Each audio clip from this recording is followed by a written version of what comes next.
they're trying to get gold down, sort of trying to get a positive spin for the dollar.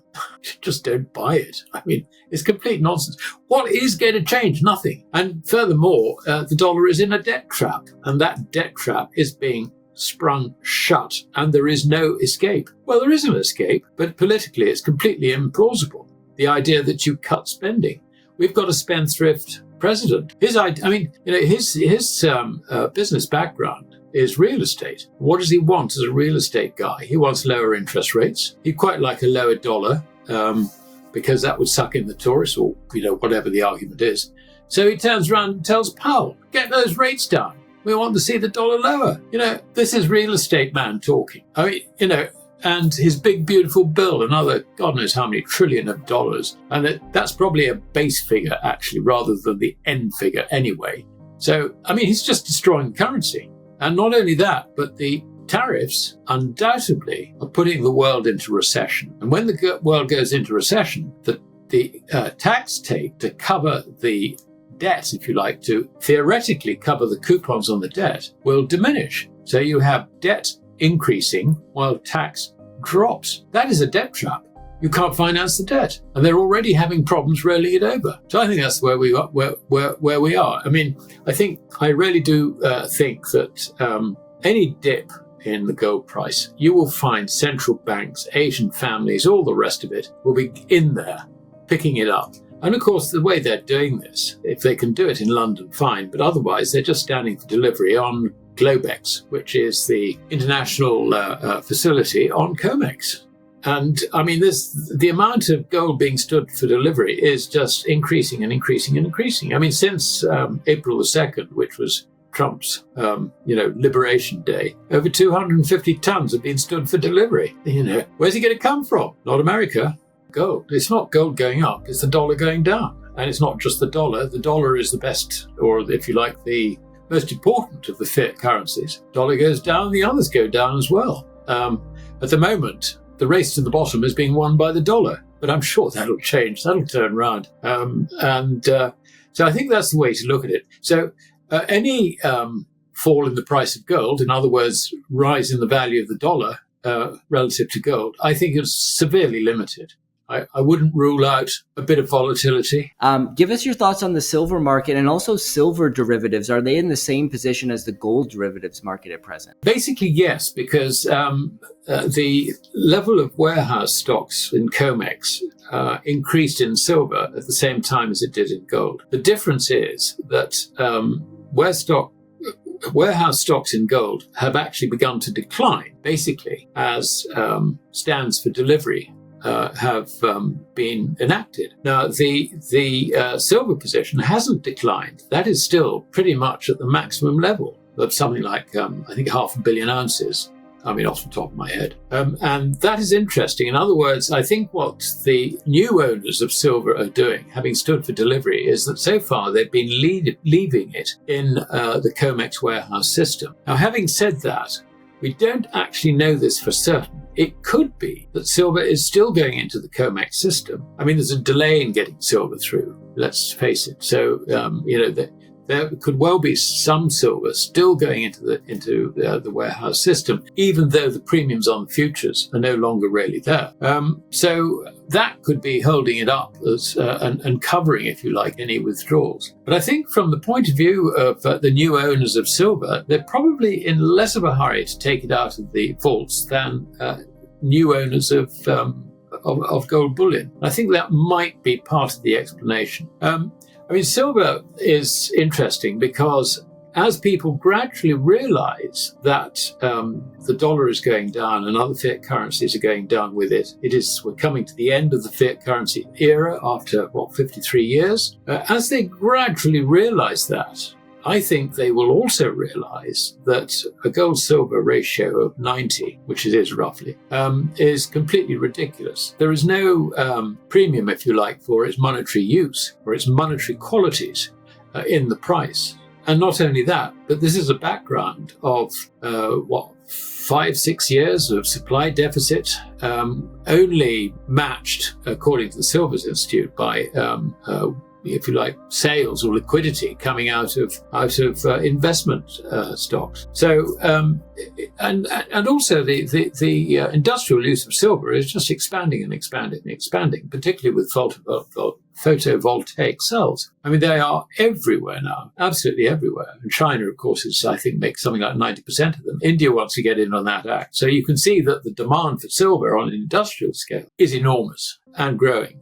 I'm sure that higher silver prices, as far as the photovoltaic cell industry is concerned, will basically make them use silver more efficiently, if you like. So I don't see price really being a hurdle to them. Technically, it also looks very, very good. So, the chartists among your viewers, get out the chart, have a look at how the silver is performing relative to the moving averages. It's come out of a fairly long period of consolidation and is ready to rocket. And I think it's as simple as that. It's also, for people who feel they've missed gold, which is, if you like, an indication of their lack of understanding of what's going on. But if they want to get onto the gold bull market, then silver is a cheap way in. 90 ounces to 1 of gold. You've also got the potential that this could drop to 50, say, which means that silver would really outperform gold from here on. So, if you really want to get back into gold, having missed it, then, buy silver and then swap it for gold once the gold-silver ratio drops to a level which you think, is more sustainable. Ladies and gentlemen, we are being played. They're trying to push gold down again, attempting to engineer this artificial confidence in the dollar. You know the drill, some well-timed headline from a central banker, some jawboning on CNBC, a little nudge here and there in the COMEX futures market, and voila, gold drops $50 and the mainstream financial media throws a party. But let me be clear, it's nonsense, absolute nonsense. The fundamentals haven't changed and they won't change. If anything, they've worsened. The only thing changing is the desperation with which the authorities are trying to sustain the illusion. And let's face it, the dollar is in a debt trap. It's been obvious for years, but now that trap is snapping shut and there's no politically viable escape. Oh, sure, in theory, there's an escape. You could slash government spending, you could raise interest rates, you could restore sound money. But come on, politically, that's dead on arrival. We've got a spendthrift president with a real estate background. And what do real estate guys want? Lower interest rates, cheaper dollars, more tourists, more cheap debt. He's not interested in defending the currency. He wants to juice the economy, goose the stock market, and sign off on another beautiful $1 trillion infrastructure bill that builds who knows what exactly. Bike lanes probably, but we all know how this ends. The result is a slow but irreversible destruction of currency. And don't let anyone tell you otherwise. The Fed might play the game of hiking a quarter point here, pausing there, but underneath it all, the balance sheet continues to be a ticking time bomb. The interest payments on the debt are ballooning.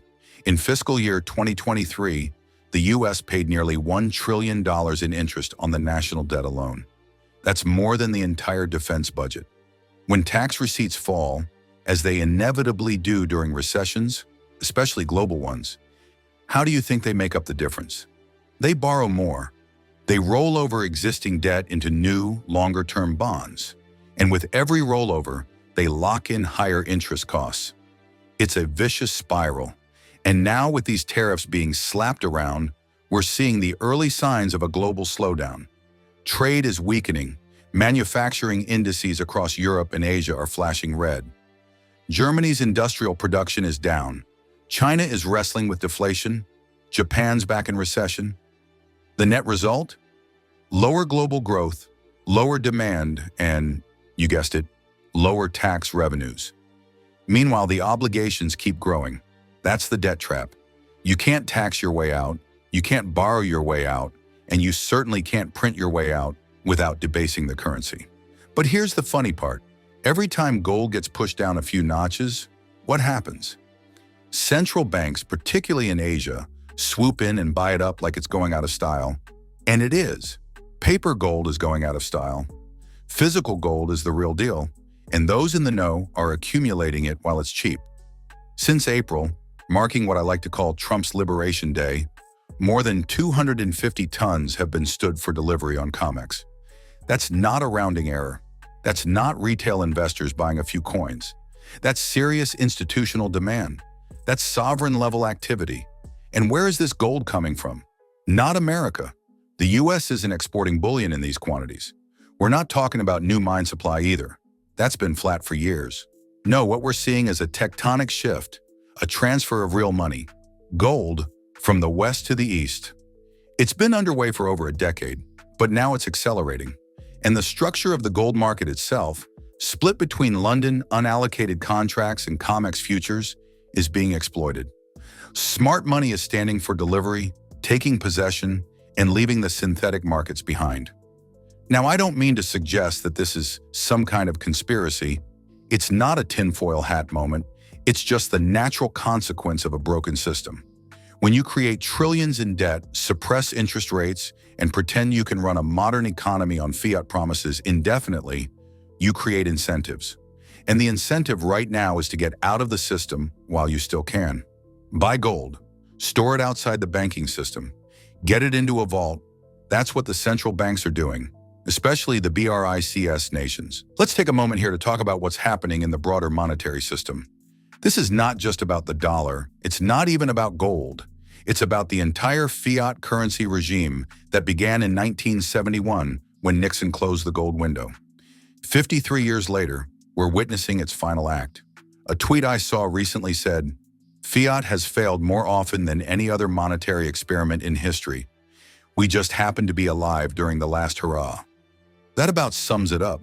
This isn't the end of the world, but it is the end of a world of monetary illusion, where debt can grow faster than productivity and where liabilities are treated as assets. Well, I think the first thing that I would need to have is the mandate to do it. And basically, this is interesting because Milei, that's his name, Milei in Argentina, has managed to get a mandate to do something. Now, whether it's enough or not, time will tell. But he has, I think, taken the mandate. And it's been very interesting because fighting the establishment, he's done the right thing.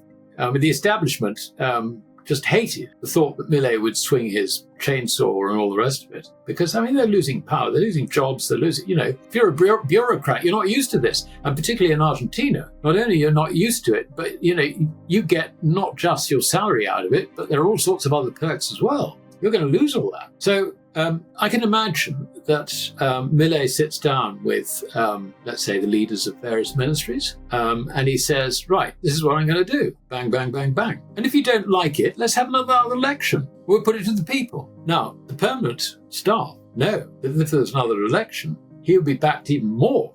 But this is something you have to do the moment you get in. Now, there is no political mandate in this country or in America or indeed around Europe to take the necessary action to move states away from state dependency. We're not just talking about welfare, we're talking about dependency in all sorts of other areas as well. You mentioned infrastructure.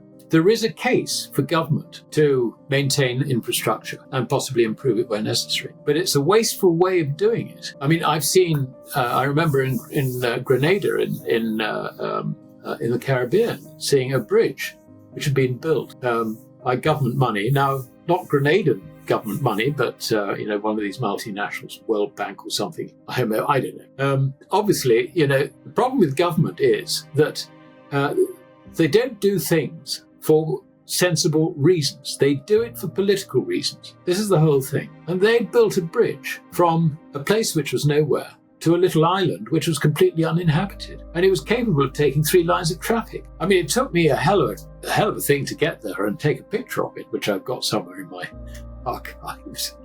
But that's what happens. China, on the other hand, when I was there, was building a bridge on the west side of the island, which was linking 2 halves of a town. When we look at infrastructure, logically, governments are better at doing something than they are at acting in other areas. But then I bear in mind that in Hong Kong, when the financial secretary was asked by business, look, we've got to go put a tunnel into Kowloon. This is from the island into the thing. And he said,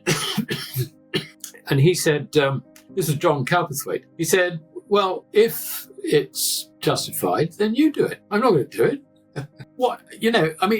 That was a classic example of where government really is needed to improve the infrastructure. I mean, there you've got this island, which is incredibly populated.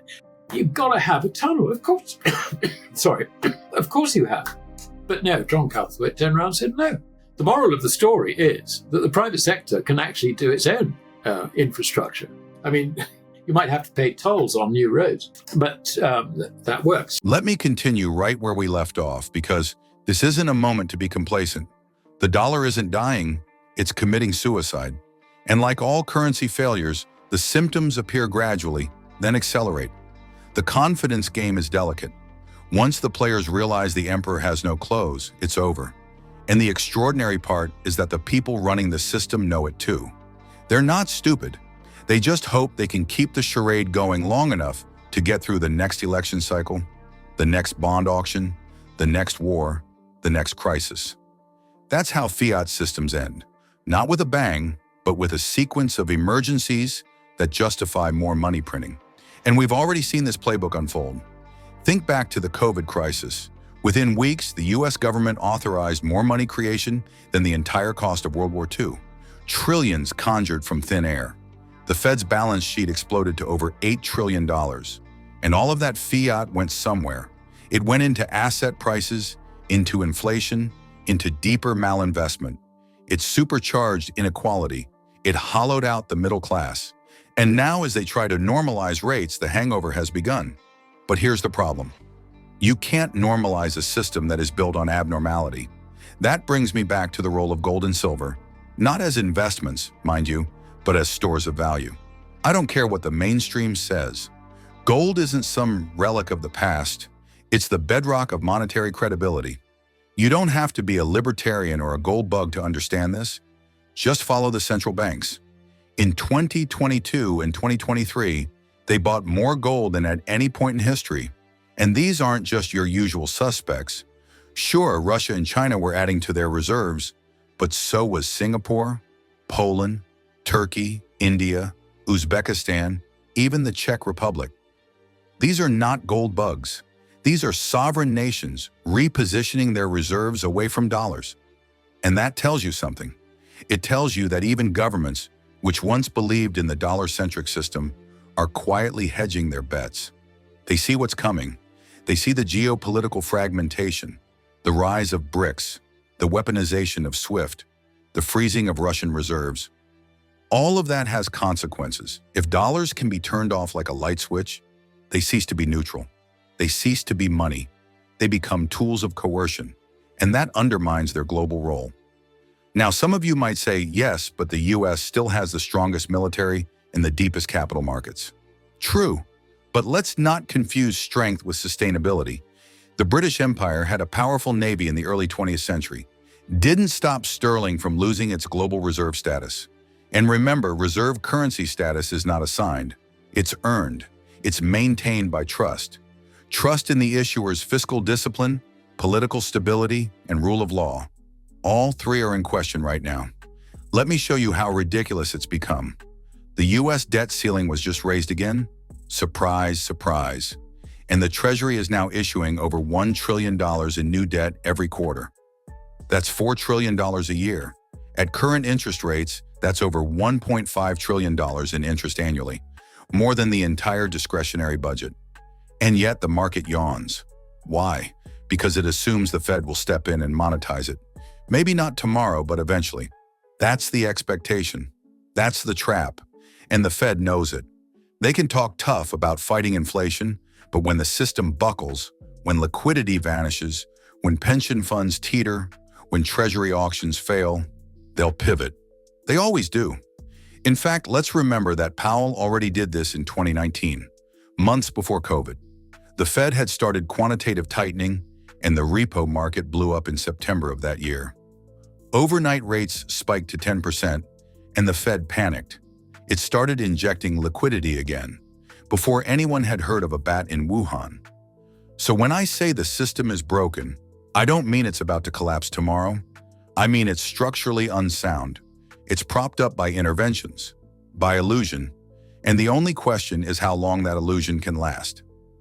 Meanwhile, let's talk about something that hasn't been an illusion: physical demand. If you look at the premiums on gold and silver coins in the retail market, they've been elevated for years. Why? Because physical metal is scarce relative to synthetic supply. And even though the paper price of silver is still under $30, good luck buying a 1-ounce silver eagle for less than $40. The disconnect is glaring. It's like trying to buy gasoline futures for $2 a gallon when the pump says $4. Something doesn't add up. And let's not forget the role of the LBMA and the COMEX in this game. These are not markets for price discovery. They're markets for price suppression. Don't take my word for it. Just look at the structure. The vast majority of trades are leveraged, cash-settled contracts. They're not backed by metal. They're backed by trust. Trust that the seller can deliver if called upon. But what happens when that trust fades? When too many contracts stand for delivery at once? You get a scramble, a force majeure, a default. We're not there yet, but we're getting close. As I mentioned earlier, over 250 tons of gold have been stood for delivery just since April. That's not normal. That's not retail demand. That's institutions, possibly sovereigns, extracting metal before the music stops. They're not waiting around for a new Bretton Woods. They're building their own systems, bilateral trade arrangements, currency swaps, CBDCs backed by commodities. This is the de-dollarization process, and it's real. In fact, if you want a snapshot of where we're heading, look at Russia. They've tied the ruble to a basket of commodities. Not officially gold-backed, but implicitly so. China is making similar noises, stockpiling gold, creating a digital yuan, settling oil trades in renminbi. The IMF, for its part, is floating the idea of a new global reserve unit, the ESDR. Don't fall for it. These are just different flavors of the same poison. The only antidote is tangible, finite money, gold and silver. Now let me turn briefly to what the average investor can do. First, understand the landscape. This is not a market where you want to time tops and bottoms. This is a generational shift. The fiat experiment is reaching its terminal phase. If you're holding dollars, euros, yen, anything fiat, you're holding a melting ice cube. It may not look like it, but the decay is real. Inflation is not just about CPI. It's about loss of purchasing power. It's about stealth taxation, and it's about your savings being silently expropriated. Gold protects you from that. Silver even more so, because of its industrial and monetary hybrid role. And I want to emphasize this point again. Silver is historically underpriced relative to gold. At 90-to-1, you're essentially buying silver for a song. And when that ratio normalizes, as it always does in a crisis, silver explodes higher. We saw it in 1980, when the ratio dropped below 20.